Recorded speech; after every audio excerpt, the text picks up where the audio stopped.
Today, I'm going to look at Team USA's basketball. We're going to kind of go over the roster, what this means for Team USA, some of the biggest winners from this team.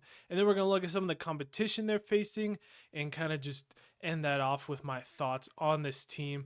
It's really exciting getting into the basketball, seeing all these guys come together. I love all the. We end up in FIBA, we end up losing. We pretty much just all just young players. It's kind of led by like Halliburton, Anthony Edwards, and some of those guys. But now Noah Lyles decided to come out and just friendly fire on Team USA, saying that his whole speech on like the national champion of what, the USA, like, bro, no one else is beating us. You guys like Luka Doncic, Giannis Antetokounmpo, Victor Wembanyama, all the best players come to play in the NBA because it's the best league. No one else is beating us. So yes, they are world champions of the USA, but he is like, come on, I don't think him saying it had anything to do with the selection of this team, but they ended up getting the whole Avengers team coming out. And part of me is a little bit worried about this team and all the talent and kind of legacies of the players on this team, because you have this like two eras of the team where you have your legend like LeBron, Steph, KD, Kawhi, your like legendary older kind of players that, you have to play. They're the legacy players. But then you got these like young slash role player kind of guys that, need to, like Anthony Edwards, Jason Tatum, Drew Holiday, Tyrese Halliburton, Joel Embiid. These, I guess Joel Embiid's not young, but new guys, I should say, like that are like, not like they might be better fit for the team, but like you're not going to bench LeBron James and Kevin Durant, because these are like Hall of Fame. I mean, they're probably all Hall of Famers, but you kind of get what I mean. It's like this weird dynamic of this team, and then sharing the ball with these dudes who are all like almost everyone on this team except for I guess like LeBron and AD because they're teammates. Everyone else on this team is the guy on their team, and now they're like you say, like Anthony Edwards is the guy on the Minnesota Timberwolves, and he's like the eighth guy on Team USA. So it's like this weird dynamic. So it's something that's gonna be tough to challenge, but like this talent on this roster is something that's huge, and everyone's like comparing it to the dream team. Hopefully, they're doing a documentary on this team because it'll just be fun to see all the behind the scenes with all these guys and NBA legends all in one room. They just started practice yesterday. We saw the clips coming out. It's already cool to see all these guys together. And really, what I want to do is I want to break down who I think it should be in our starting lineup, and then we'll go ahead and look at some of the biggest winners from this team, and then we'll get into the other teams. So the starting lineup, I think, needs to be a little malleable because these international teams are a lot different. So just in general, I think our best starting lineup for just any kind of night would be, I think LeBron's going to start. We're going to throw LeBron and Steph.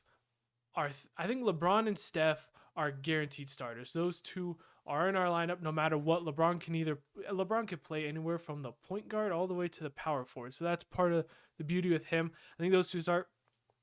This isn't Sixers fan bias because I am a Sixers fan.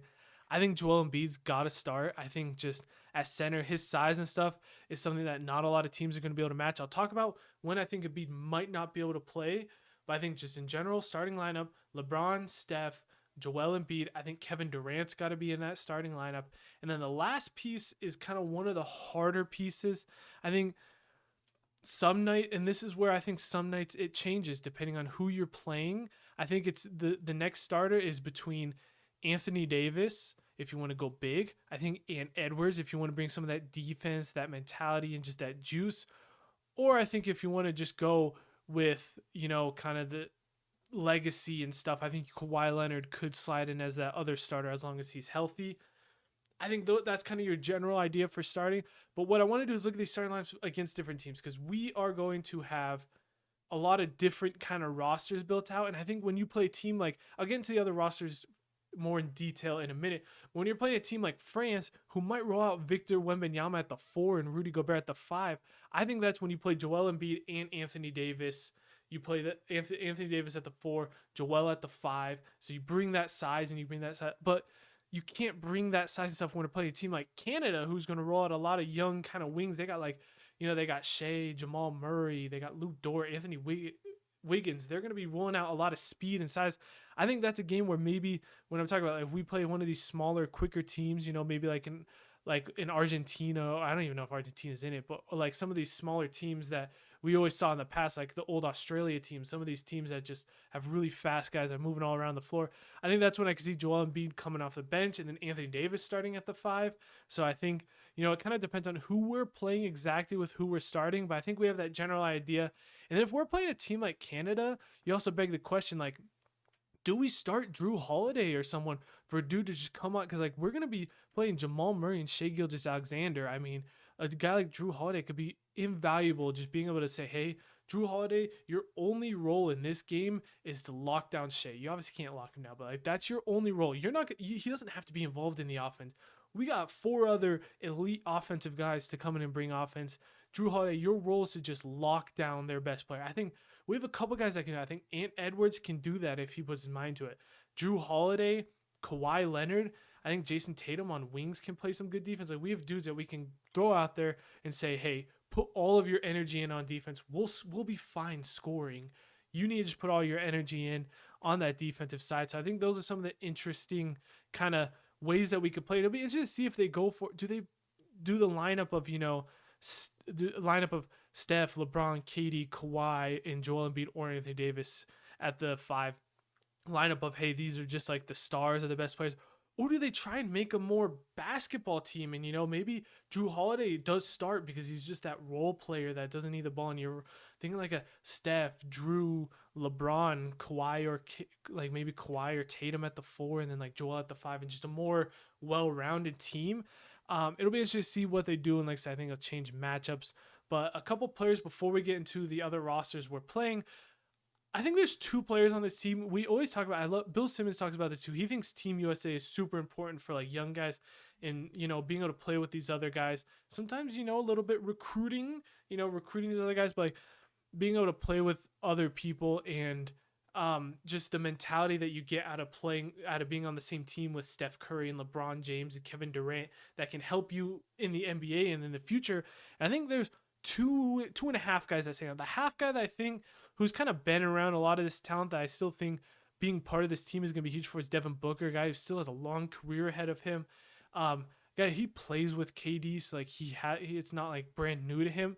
But a guy that I think being around all this talent can maybe take that step in his future. He's the half guy.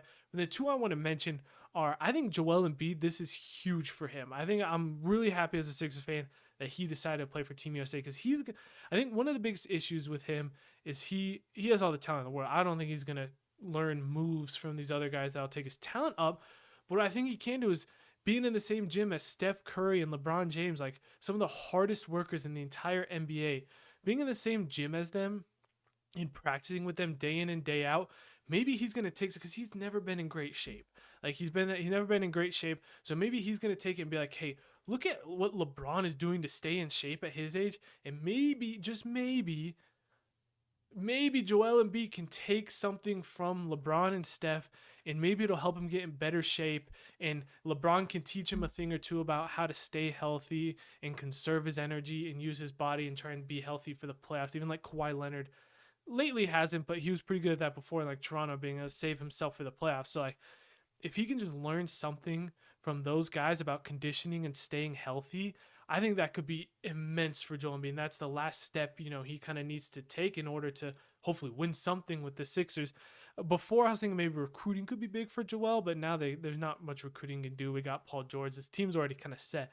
But Joel Embiid is my first big winner out of that. And then my second big winner is, I think, Tyrese Haliburton. Now, I know Tyrese Haliburton played in FIBA, and that was kind of the thing with Anthony. I think Anthony Edwards playing in FIBA with Team USA is part of his big jump because, all the coaches saw it. They're like, hey, Edwards is that dude.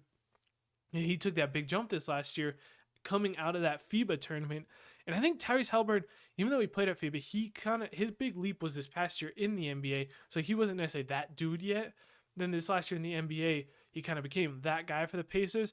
I think he's the one dude on this team, still super young, that Tyrese Haliburton, being able to be there with Steph Curry and Devin Booker and even like Drew Holiday and just learning from these vets and these elite offensive players, just being able to learn from them day in and day out and take his level, because he's one of these few guys on this team that still has that next level. Most of these guys already kind of are their top NBA talents, but Tyrese Haliburton's the one dude where even if he doesn't play much in these actual Team USA games, being at these practices, I think he's going to be a guy that can learn a lot from being on this team.